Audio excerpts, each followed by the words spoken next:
Oh, well,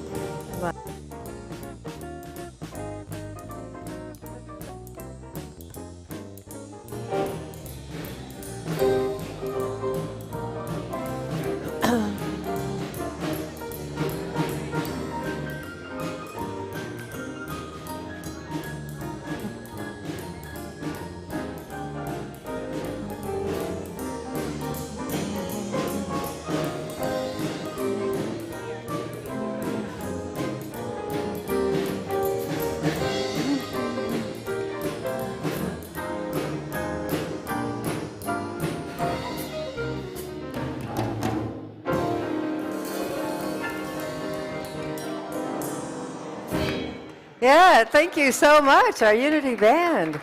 Well, good morning. Welcome to Unity Spiritual Center of Lansing, where our Christmas gift this year is 43-degree temperatures outside, I think.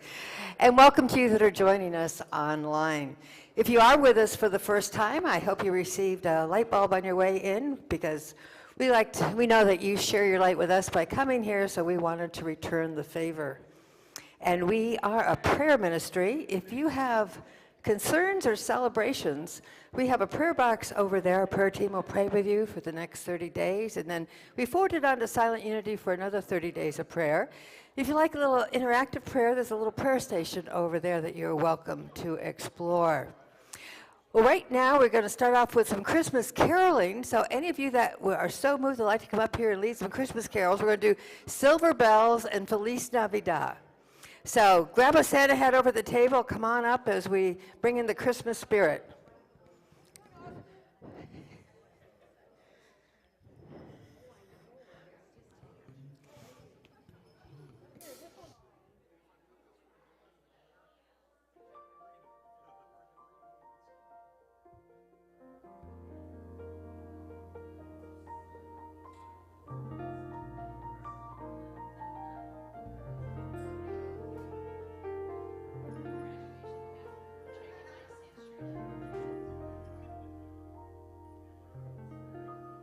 Here we go.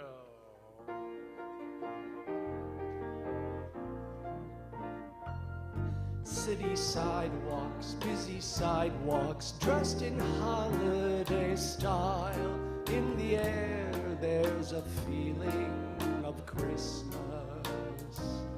Children laughing, people meeting, smile after smile, and on every street corner silver bells, silver bells. It's Christmas time in the city. Ring-a-ling, hear them ring. Soon it will be Christmas Day.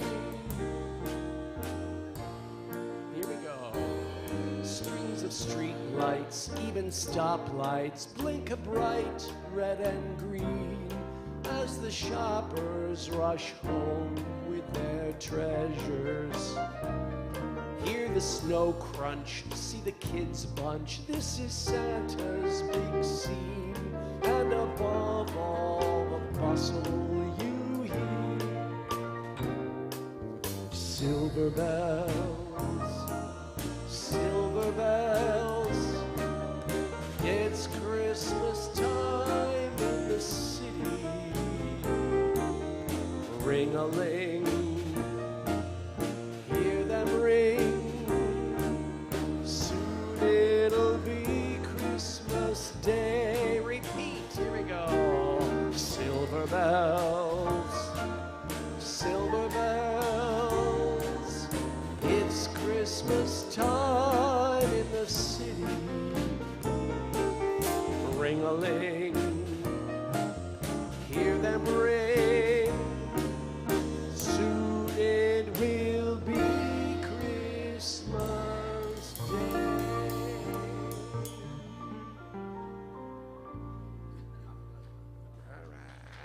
How's your Spanish?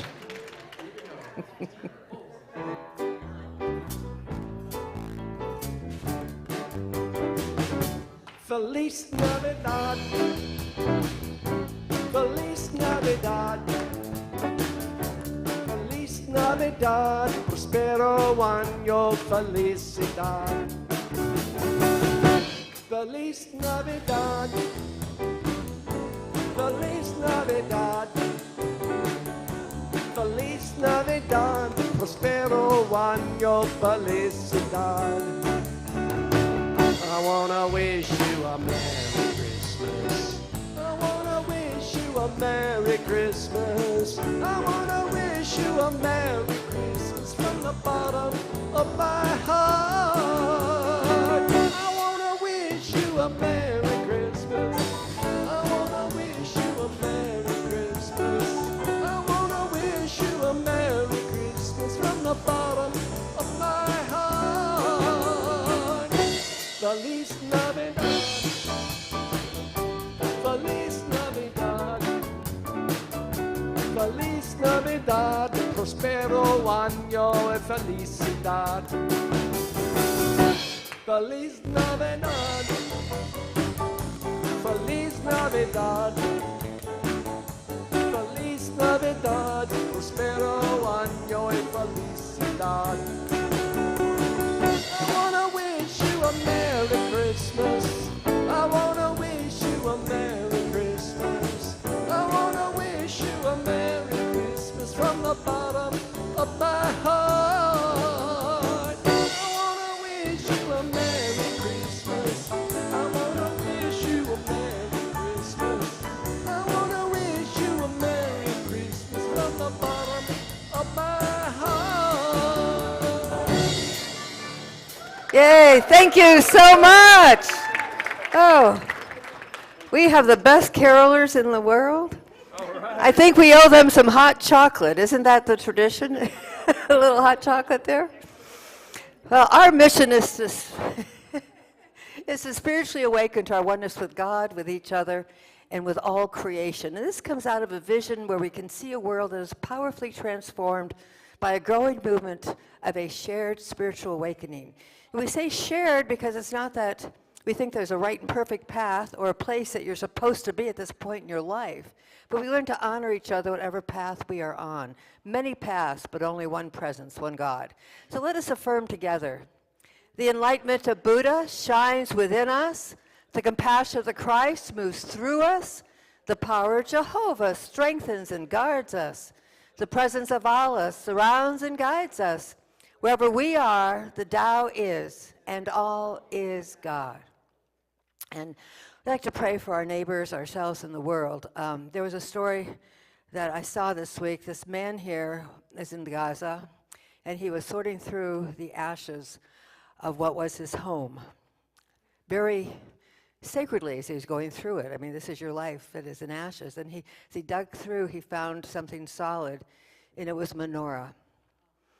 And Friday was the last day of Hanukkah. And, you know, not only what he felt, that menorah was about a miracle where there was only enough oil for one day of light in the temple, and it lasted for 8 days. And it's just such a reminder to us that even in the deepest, darkest despair, there is hope, there is that miracle, there is that light that will extend for as long as we need it if we allow it. So as we open our hearts this morning, just so many places around the world and so many places close to home, let us affirm together. Hope is the light guiding our steps. Peace is the light beating our hearts.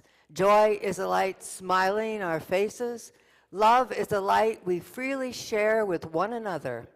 For lightheartedness, we are truly grateful. Inshallah, shalom, namaste, amen. And since it's Christmas time, what a great time to give a blessing to our community here, which is all you and I. Let's affirm together. Blessed with peace, hope, love, and joy of Christmas time, Unity Spiritual Center of Lansing grows into the season. All things are by divine appointment, guided by the Christ light within us and the lives of those we touch. We unwrap the presence birthing within each of us, and so it is. Amen. One of our Christmas presents is some new members. I'd like to invite Jane, Julie, and Carrie to come on up so we can bless you.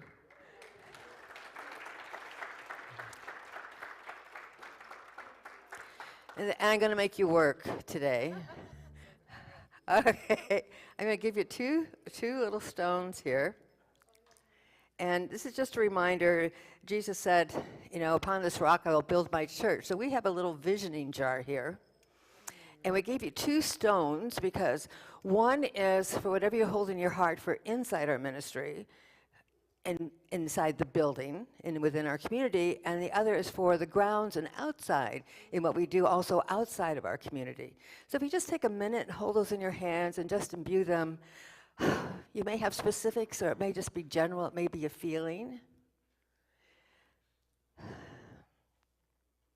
And as you allow that, just invite you to drop your stones into the jar with all the rest of our community. Yeah, wishes that come true. And then I'd like to gift you with a book here from Eric Butterworth, Discover the Power Within You, because that's where it is. And while you're looking at that, we would like to sing a song to you, just to bless you and thank you for joining our community.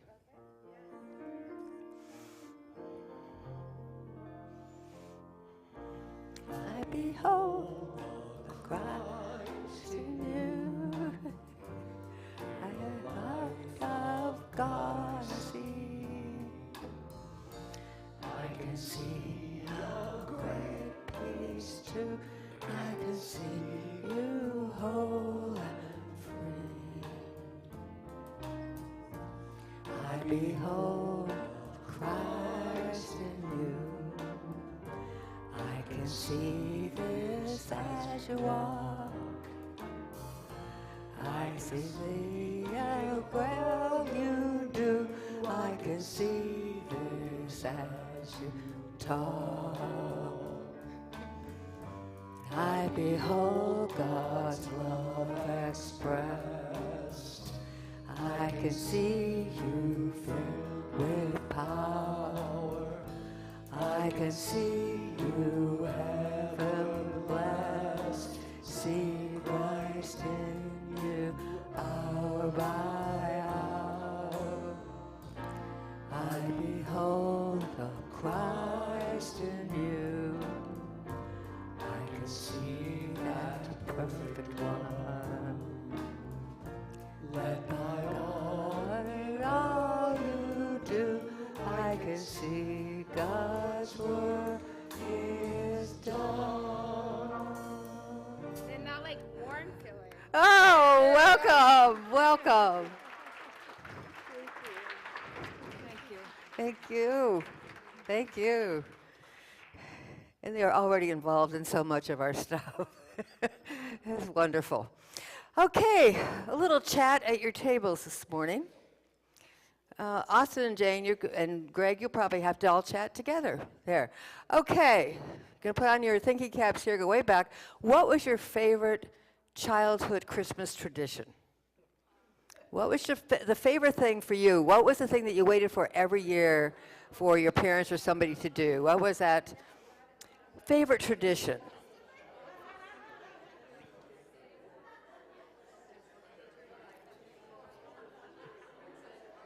My favorite tradition, for those of you that are seeing us online, every Christmas Eve, our family held a Santa suit, and somebody from the neighborhood would dress up as Santa and go to all the houses around the block, give them a ball of popcorn balls, and tell them to get to bed because Santa needed to come back tonight, and he couldn't come back till they were asleep. So that was kind of a neighborhood blessing that we did.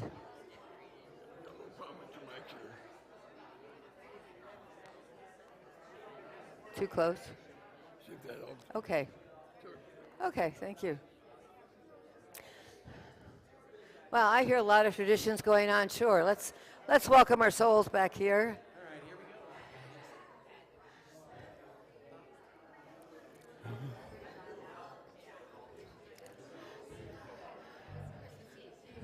Stacey, you gonna help?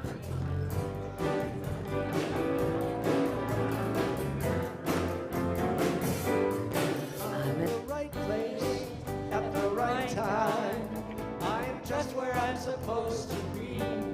I'm in the right place at the right time. I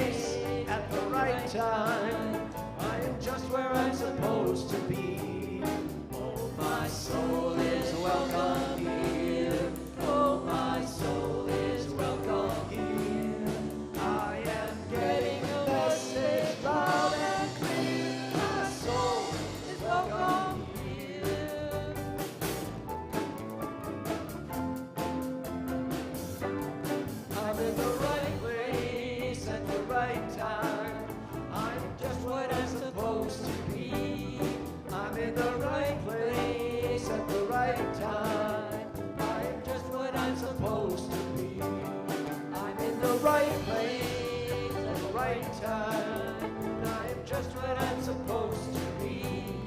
I'm in the right place at the right time. I am just what I'm supposed to be. Oh, my soul is welcome here. Oh, my soul is welcome here. I am getting the message loud and clear. My soul is welcome here. My soul is welcome here. My soul is welcome here. My soul is welcome here. My soul is welcome here. My soul is welcome here. My soul is welcome here. Oh yeah, my soul is welcome here. My soul is welcome here. I am getting the message loud and clear. My soul is welcome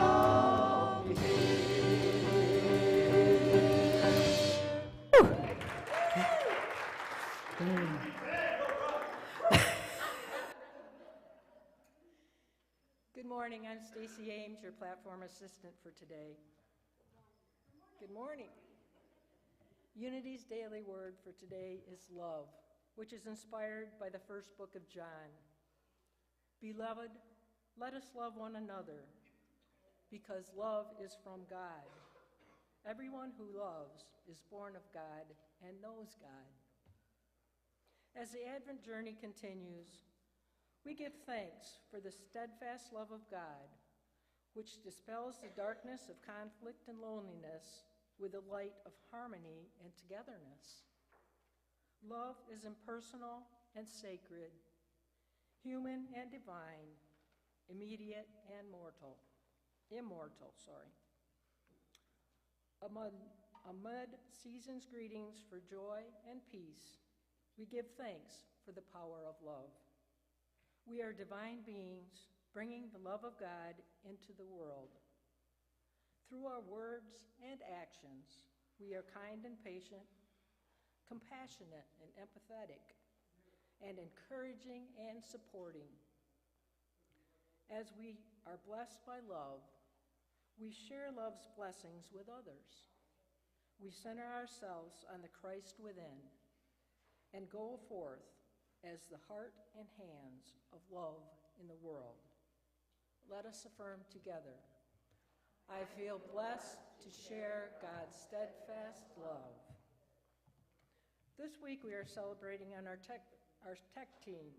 We come here for spiritual experiences, and technology helps us to make it so by taking care of so many things that we often take for granted. Greg Denning has been our team leader since its inception.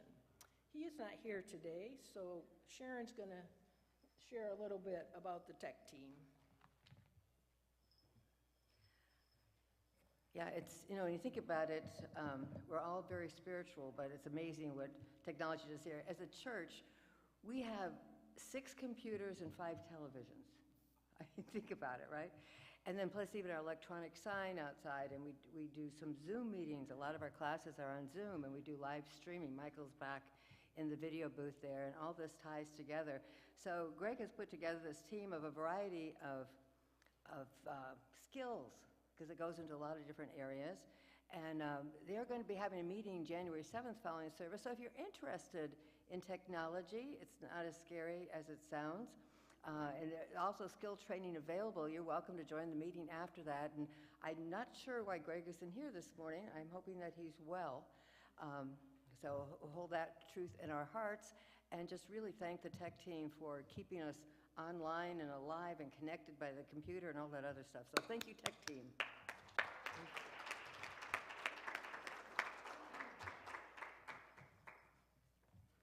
And now it's my pleasure to welcome Matt Bliton to share some music with us today.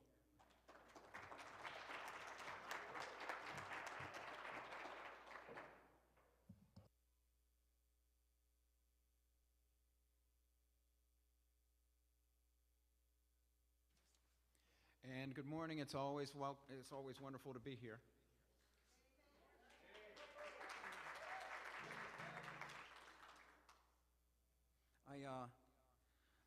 I'm excited about this song,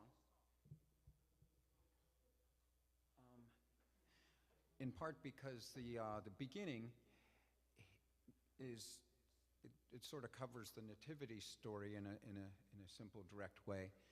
But then in the last paragraph, the writer Steve Earle does something what I think is amazing, which is finds a way to bridge that story with our story, with my story.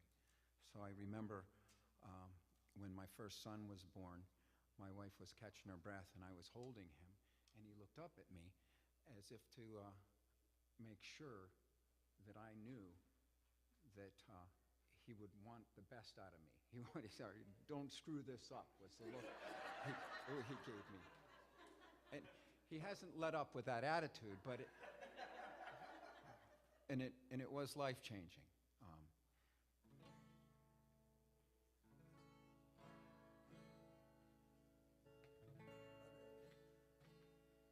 Steve Earle.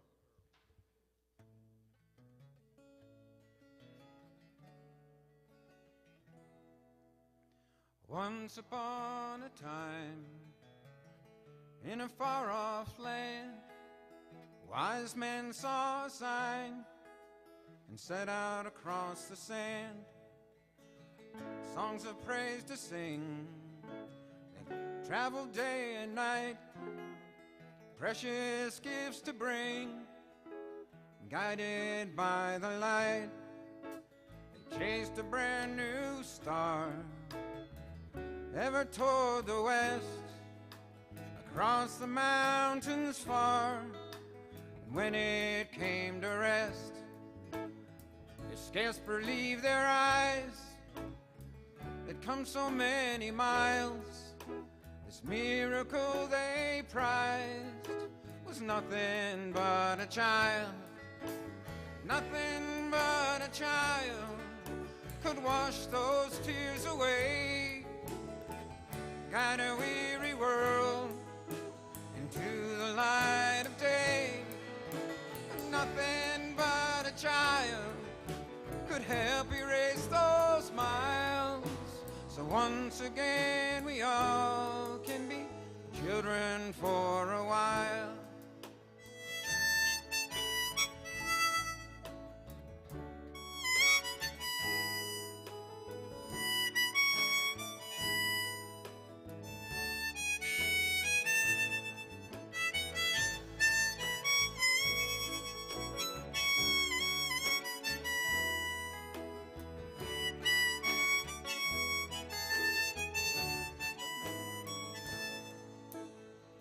All around the world, in every little town, every day is heard quiet little sound.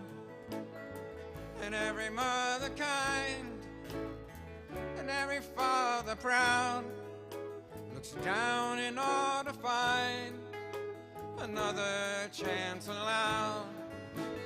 Nothing but a child help those years away, guide a weary world into the light of day. Nothing but a child could help erase those miles. Once again we all can be children for a while. Once again we all can be children for a while.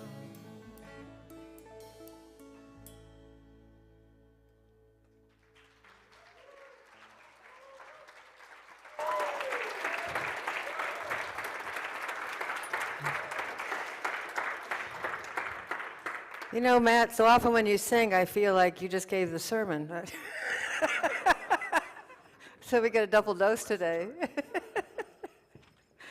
Oh, you know, I noticed today there's a lot of papers on your table. And in spring when all of a sudden everything starts coming up, that feels like what's happening here. There's a lot of things coming up, so you can take those things home with you. But exciting things are happening there. You'll hear a little bit more about in the announcements. One of them is that is just coming up that's on your table is, and several people asked me if we were adopting a family this year. And traditionally for the past 2 years we have worked with Sparrow Hospital, the sickle cell anemia ward, and everybody there was taken care of this year. So they referred us to pediatrics, and all the families there were taken care of. So how great is that we just, yeah. So then I got a notice from the Davies Projects that used to be with us over there on Home Street. And the Davies Project, it's so simple and so needed. A lot of people that do not have financial resources have poor health because they can't make it to the doctor's appointments. So the Davies Project is committed to helping children get to their doctor's appointments as well as pregnant women. And they do a great job of transporting these people. And what they notice that their clients need are socks, mittens, and hats, and they're not giving them to them till January, which is like the 12th day of Christmas. So how perfect. So if you come across kids' socks, mittens, hats, we're going to put some bins over there. And then the other place that does so good distributing this is the Fledge. They have an open free market for clothes. And some of the most needed clothes for adults are socks and underwear. I call it kind of our undercover work on that. So if you see to those, I say we'll have some bins set up there for the next couple weeks, and they don't need to be wrapped. Please don't wrap them, actually. And then we'll distribute them out to these wonderful partners that do such good work in our community. So a little Christmas humor. Man, what great Christmas memories, but we shouldn't live in the past. I don't know how your traditions were this morning, those past memories. And of course, Garfield says, well, I don't. I live for the presents. Oh, yeah, I know. Really, really bad Christmas joke there. But we are talking about lightheartedness. Of course, we mean the light coming from our heart, but also a little lightheartedness as today we can look at joy and love. And there's this quote a long time ago in Good Housekeeping that kind of stuck with me. It said, probably the reason we all go so haywire at Christmas time with the endless, unrestrained, and often silly buying of gifts. Remember the fish that talked on the wall? That was big, yeah. It's just we don't know quite how to put our love into words. And boy, it just really hit me about so many times you're trying to find that right and perfect gift. It's because we don't know how to put our love into words. Last week I mentioned, Vincent van Gogh, and we know that, he had quite an interesting life, but he had planned to be a minister, and finally when he was penniless, he finally got his way into art, which of course was what we remember him by. But we do know that he had a lot of ups and downs emotionally and mentally. And in the Musée d'Orsay, which I'm probably saying this wrong, in Paris, they have just done an AI of Vincent van Gogh, and you can go and talk to him. Yeah, so they've put in all of his writings, all of his notes to make it as authentic as possible, and they keep tweaking it. And one of them, you can ask about his different works, and on the Starry Night he goes, once again, I'm allowing myself to do stars too big. And that's what we love about it, is those overly big stars. He thought he had failed in it, and here that's what we remember him for. But there's also some more sensitive questions that get asked to this AI Vincent van Gogh, because besides cutting off his ear, he committed suicide. That's how he died. And so people ask him why he committed suicide. So certainly it's a very sensitive question, and they want to be really careful about how they answered. So with that in mind, I just want to share a couple other little stories. These were all tied together, so just bear with me. Have you ever been to Death Valley in California? There's a place called Dante's View where you can see the lowest area. It's called Badwater. It's 200 feet below sea level in the United States. But also from there, if you look up, you can see Mount Whitney. That's 14,500 feet above sea level. And as we go through life, a lot of times we think we like to be on the mountaintop.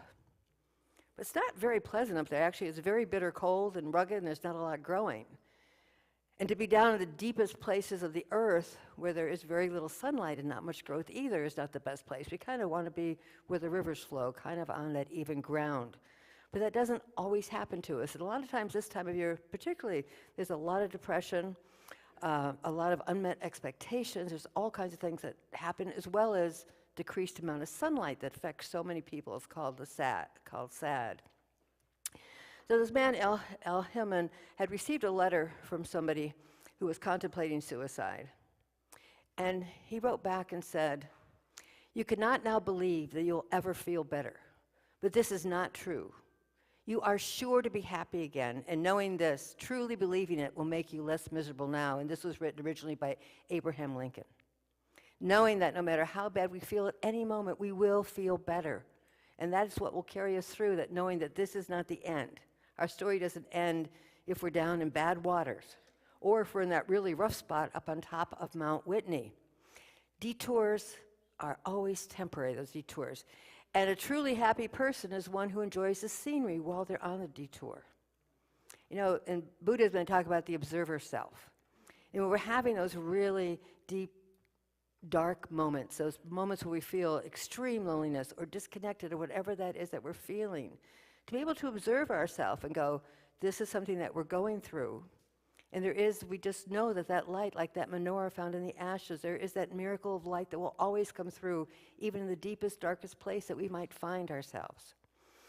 And I think about Jesus had a detour. We don't talk about this very much, but in his hometown, when he went to Nazareth, the people there said, "Where did this man get his wisdom and these deeds of power? Is not this the carpenter's son? Isn't his mother Mary? And aren't these his brothers, James, Joseph, Simon, and Judas? And are not all his sisters with us? Where then did this man get all this?" And they took offense at him from coming back and trying to share his wisdom with them. And even later on in Jesus' ministry, Philip, who was one of the apostles, met this man Bartholomew, who's sometimes called Nathaniel. And he said to him, "Listen, here's the man that Moses told us about, this teacher that's come to us." And Bartholomew says, "Can anything good come out of Nazareth? Why would I want to follow this man that came out of Nazareth?" Metaphysically, that is our imagination speaking to the power of our spoken word, just really reminding us that it's so important what we think, what we imagine, and what we speak out loud. There's this great power of things happening and manifesting within those powers within us. So as we go through the Christmas journey, last week I talked about the three different journeys that we normally tell about in our stories. Talked about Mary and Joseph, and metaphysically, they come out of Nazareth, which is a common place, the everyday place, where most of us enter the Christmas season, doing the everyday stuff, cleaning house, going to work, whatever that might be.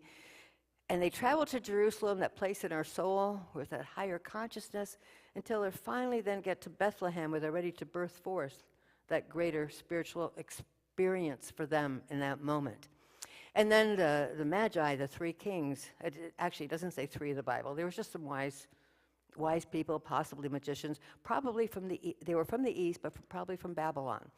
And Babylon represents us when we're caught up in this chaotic world, when we're attached to the chaotic world, thinking that this is the truth. This is what is happening. All this pain and suffering is mine. I'm stuck in it, whatever it might be. And they take a much longer journey to get to Jerusalem, to that place of consciousness where we're having that spiritual awakening, until finally they can go to Bethlehem and birth something within them. And then the shepherds, who were only a couple miles away from Bethlehem, they walked over, because the shepherds represent that part of us. Charles Fillmore talked about it being the conservators, the protectors of our soul, of our spiritual knowledge. We are right there. It's right there to come at any time that we call upon it. All we have to do is say, "Come, see what's happening." And there it is. We're all there. Oscar Wilde said, "Where there is sorrow, there is holy ground." And isn't it something about when we do experience those dark nights, when we get down on our knees? Sometimes it feels like the universe just hits me behind the knees to make sure I get down there. There's a humbleness, and it's when you give up the worldly stuff. When you go, let's get to what's really important. What's important about this, right? What's really important? What really is sacred in this moment? And when we get to that spot, when we're in sorrow and nothing can be fixed, this is a process that we need to go to. That's a very sacred place to be. And when we can accept ourselves where we are, that even in Christmas joy, there's this part too, it's the whole package, then how much easier it is to accept others. Very often we have difficulty accepting others, especially during this heightened emotional time of year.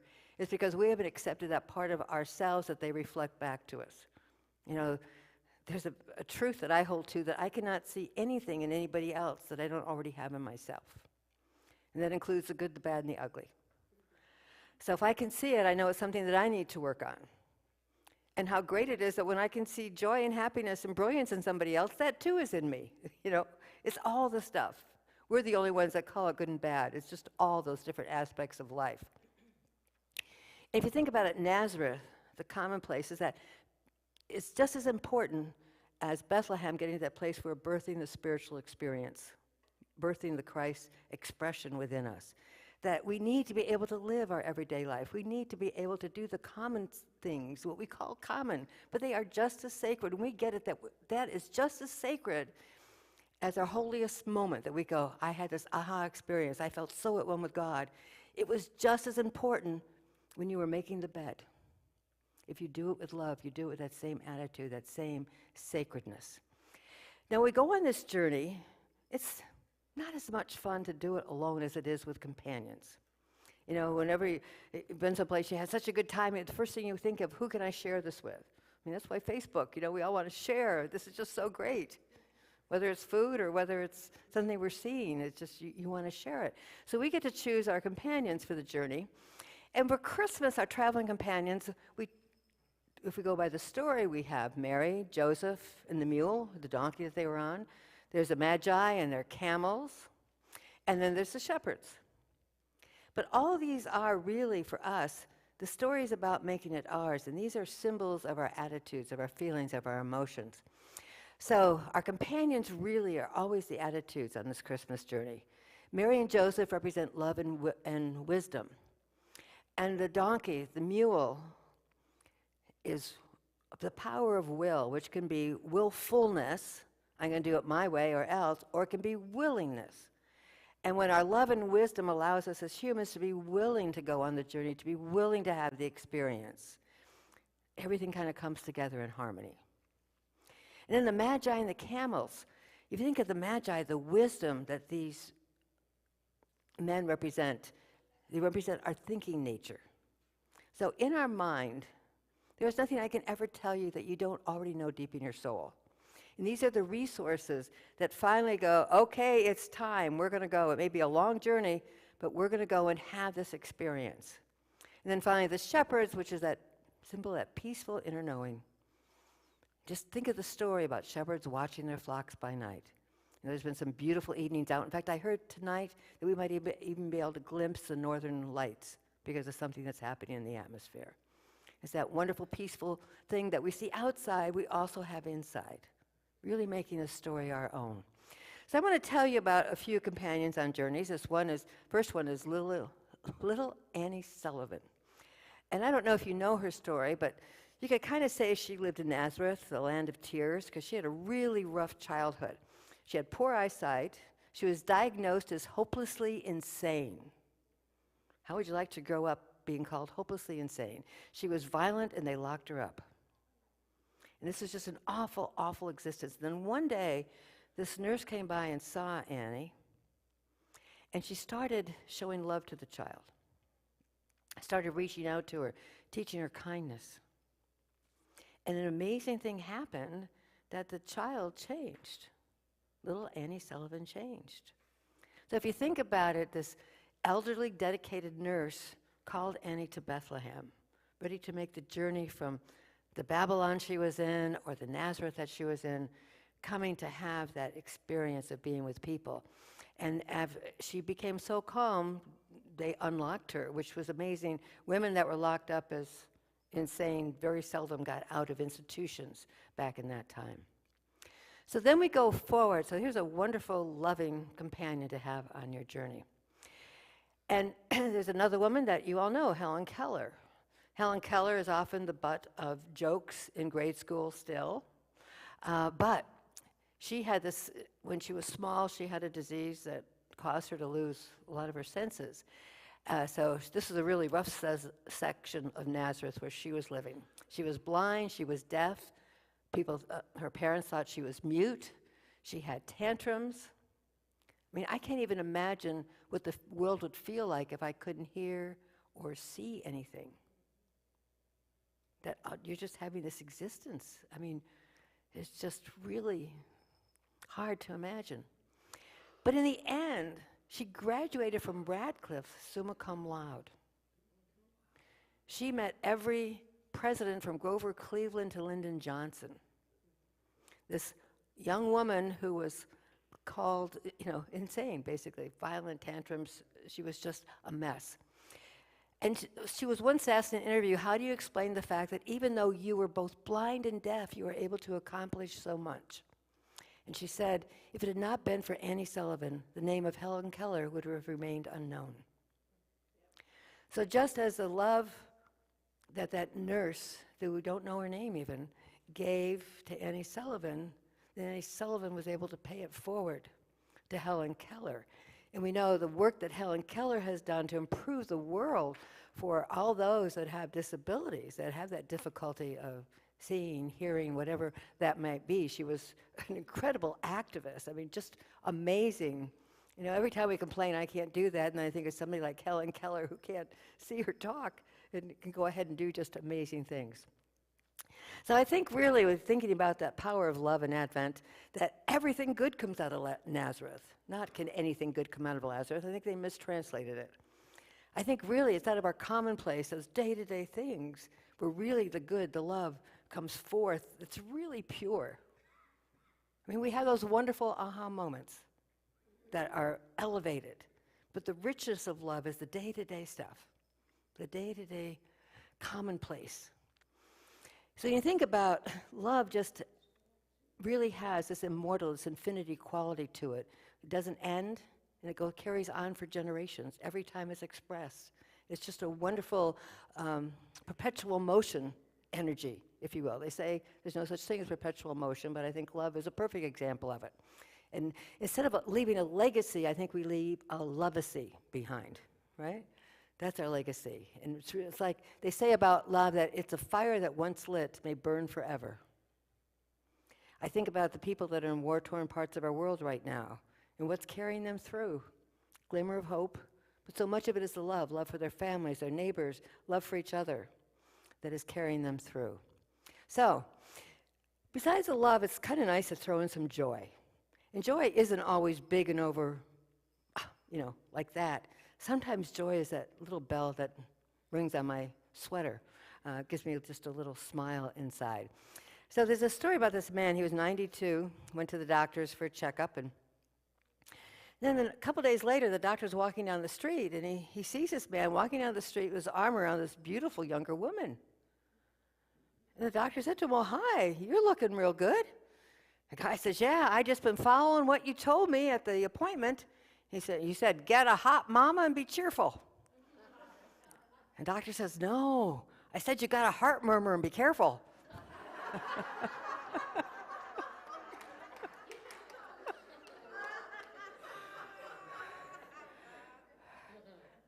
We always hear what we need to hear, not necessarily what's said. I've had this proved to be so many times. People say, when you said this during the talk, it just hit home, and I've gone back to listen to the tape, and I never said it. But it's so wonderful that we get to hear what we need to hear. There's just this wonderful translator up there that does that. So picking our traveling companions is so important. What kind of attitude we're going to put on as we go into Christmas? There is no ideal Christmas, only the Christmas you decide to make as a reflection of your values, desires, affections, and traditions. Boy, that really takes the pressure off. It's our choice how Christmas is going to be. And maybe that's one of the reasons we do Advent, with hope, peace, love, and joy. Those are great choices and traditions and values to have, whatever those words mean to us.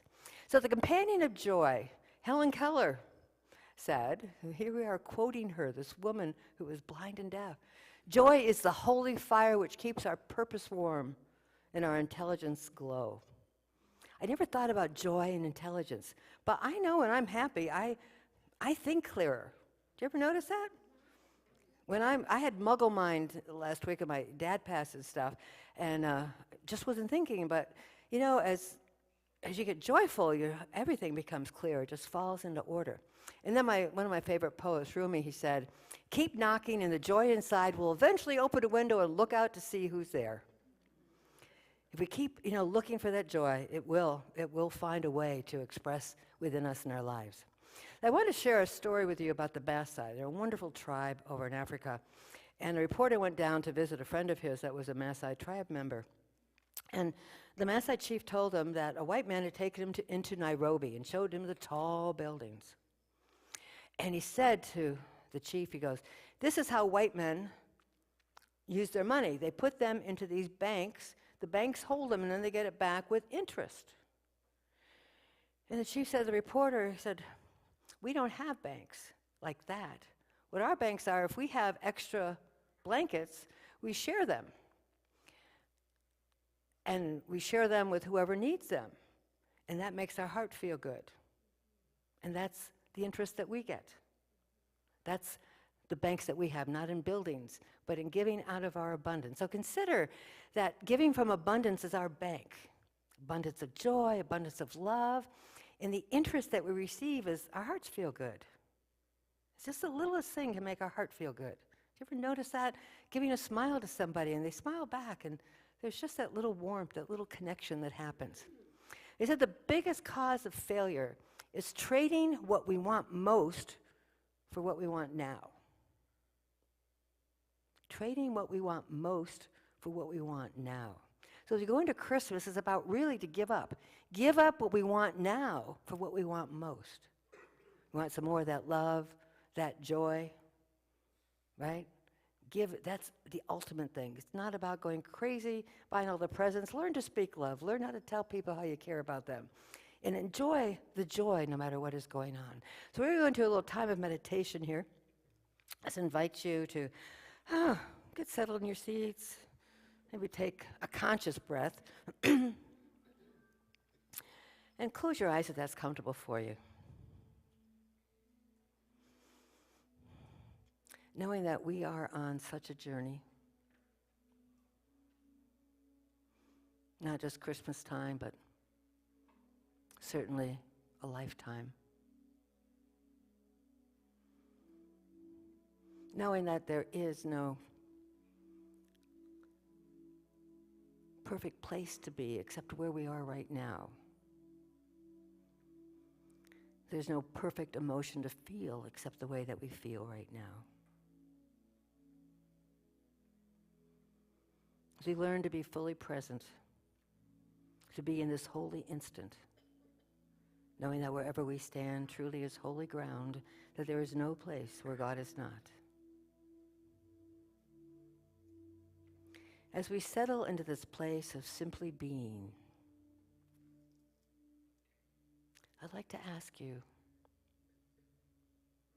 if you could give a present to your past, what would it be?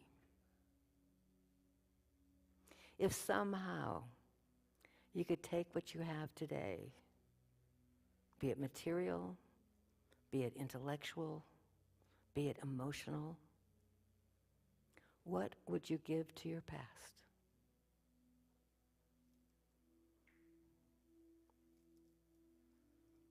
Would you give your past permission to relax? To perhaps listen more closely to what's around them? To appreciate the simple things in life?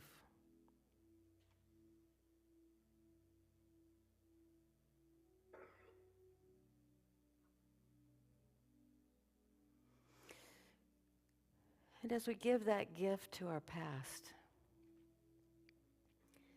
I ask you, if you were to give a gift to your future, what would it be? If right now in this moment you could put that treasure into your future, a year from now, 5 years from now, or maybe a future as close as tomorrow, what would that gift be?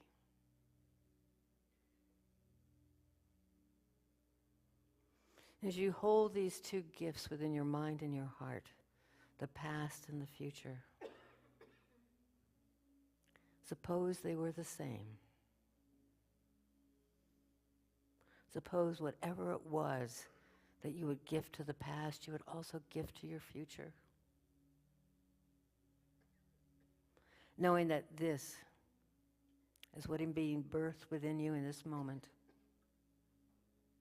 That this is the impetus for you to take this soul journey,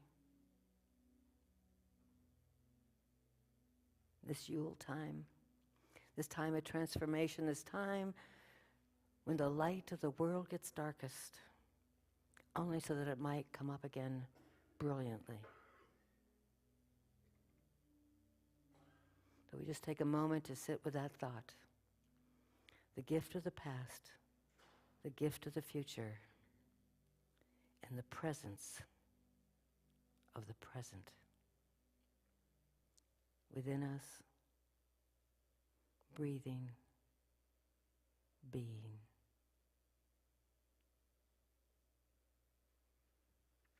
And so it is. Amen.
Thank you. Thank you, Stacy and Jeff. Beautiful. So I've got you, I don't know if they're called anagrams or acronyms, but where you take a word and find out the words that are in it that kind of mean the same thing as the word. So this week you get to work on joy and love, because next week we're going to do our Christmas Eve service in the morning, which will throw all of our calendars off. But joy, a journey of yes. If you want to have a lot of joy, say yes to everything. Scary, but it works.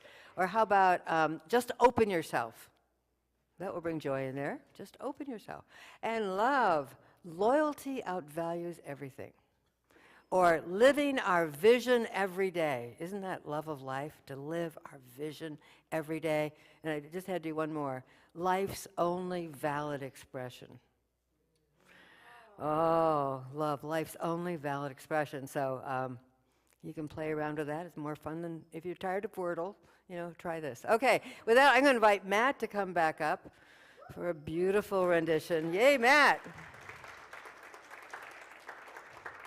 The velvet voice.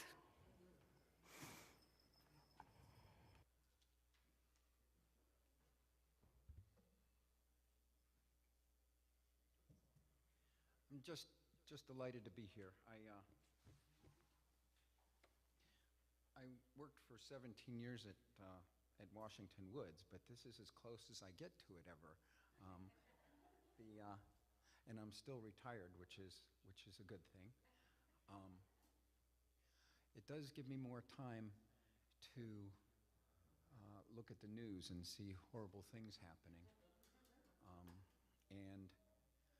And it also gives me more time to walk my dog in the park with some friends. And sometimes I think to myself, this is a wonderful world.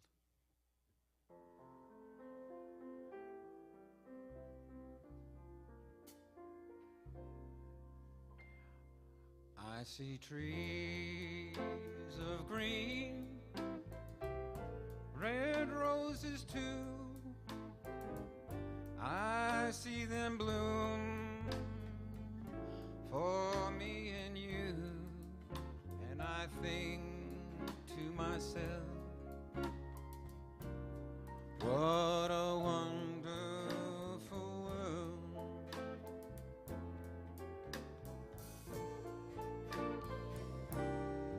I see skies of blue, clouds of white, bright blessed days, dark sacred night, and I think to myself, what a wonderful world.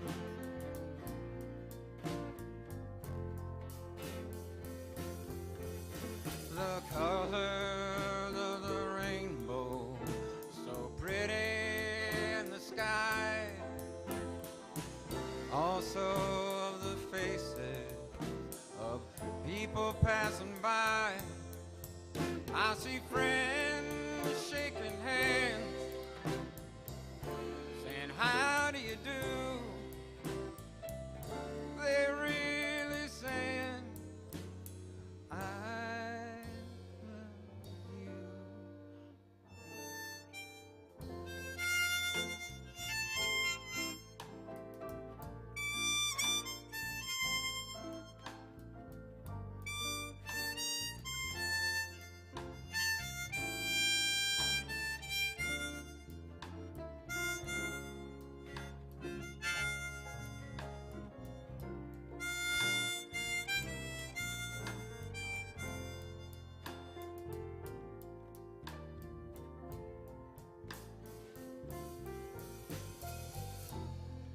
Babies crying, I watch them grow.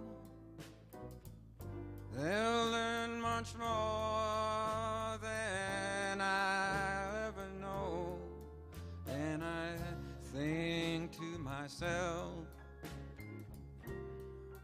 what a wonderful world.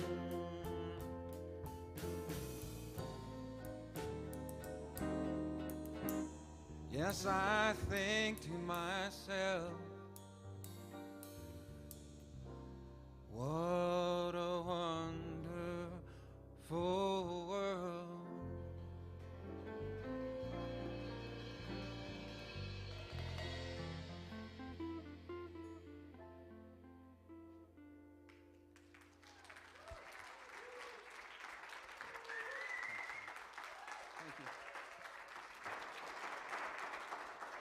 Thank you so much, Matt. Now is the time we create the sacred circle of generosity by sharing of the blessings that we have received. We know that the gift we give is not a debt we owe. It is a seed we sow from a consciousness of abundance. If you are donating by check or cash, please place your gift in the glass jar on the table. If you are donating electronically or by other means, take a moment to place your hand over the jar or over your heart. You can also use one of the affirmation tokens on the table. We bless our gifts as we share of our love and our treasure by affirming together, divine love through me blesses and multiplies all that I am, all that I have, all that I give, and all that I receive. I praise, give thanks, and am glad. We'll continue our blessing by singing, I Am So Blessed.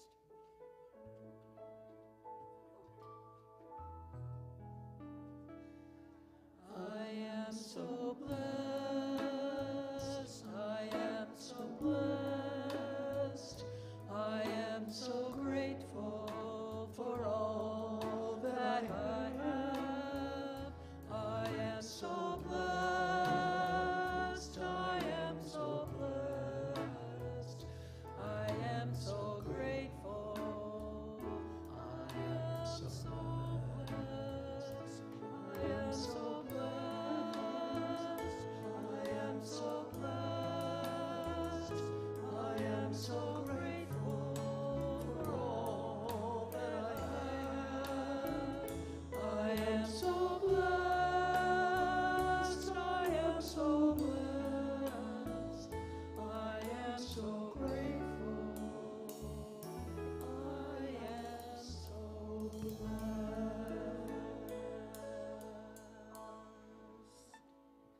Derek is going to help me now in just a minute. Let us take a moment to deeply immerse ourselves in gratitude by collectively blessing the gifts received on your table. Derek, would you like to lead us now? Given in love, received in love, we dedicate these gifts to do the will and the work of Holy Spirit. And so it is. Amen. Thank you, Derek. In January, Unity is offering a series of classes called The Quest, a journey of spiritual rediscovery. It'll be offered on Zoom on Monday evenings, and Reverend Sharon Zoom is on Mondays, and Reverend Sharon is doing it on Tuesday afternoons in person. If you'd like to order a set of books for the class, there's a sign-up sheet on the credenza, and we ask that you place your order with the Unity by December 31st. Yes? I may have missed the page. We did. So, Oh, go right yeah, ahead. my mind's been muggled last week. So, there's a paper on your table on this, but this is a great new campaign. You may know from our progress, one of the things we wanted to do was to finish off the activity room and the bathrooms there, but we only had enough money to do the bathrooms. And so very generous donors have put up a matching funds campaign to get the other $10,000 that we need so we can do it all at one time.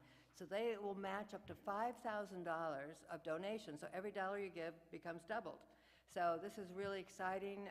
So up to the end of January, and then we could have that whole area there. We'd have a place for the kids. The bathrooms would be gorgeous and sanitary and all that. So that's our campaign in 2024. Oh, yeah. The back of the sheets have the whole budget on, if you want to see that. And there's special envelopes over on the credenza that are marked for flooring, or if you do online, just make a note in the notes what the gift is for. So we're real excited about that possibility of matching that 5,000 with additional gifts on that. Okay. Okay. Yes. It is the same book.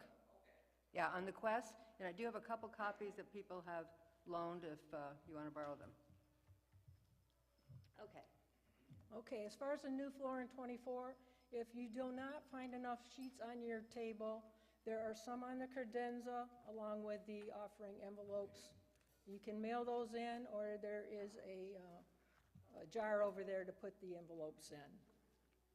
I missed this slide too? Holy cow. You did. Well, unless it's back here. No, it's not. Help me out here.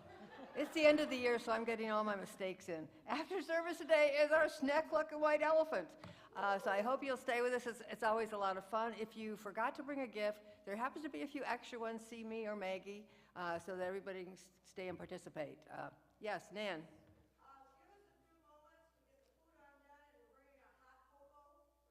Oh. Okay. So we'll just take a few minutes to breathe and reorganize, say hello to a few people, and do that. Okay, hopefully I think I have all the slides now. I'm sorry, It's Stacy. not a problem. If you brought a gift and didn't put your name in, please come and see me. Okay, so if you brought a gift and you haven't seen Maggie to get your name in, please see her after the service so you can get your name in with the gift exchange. Okay, the December Unity Pulse is on your table. Please take one or any of the other things on your table. The Pulse will give you reference for what's happening at Unity. There's posters for all the events on the information rack over here and on the website unitylansing.org. I think that's all for the announcements. So let's conclude our service by standing today as we are able and create our circle of consciousness as we sing the peace song, followed by the prayer of protection. Since colds and flus are reaching a peak right now, we encourage you to refrain from holding hands, but if you want to hold hands, that's fine. Just make sure those next to you want to hold hands. Holy cow. I must have thrown out new announcements. I don't know. We did have some way down here. Let there be peace on earth, and let it begin with me. Let there be peace on earth, the peace that was meant to be. When God as creator, family are we. Let us walk with each other in perfect harmony. Let peace begin with me. Let this be the moment now. Every step I take, let this be my love. Take each moment and live each moment in peace eternally. There be peace on earth, and let it begin with me. The light of God surrounds us. The love of God enfolds us. The power of God protects us. The presence of God is within us. Wherever we are, God is, and all is well.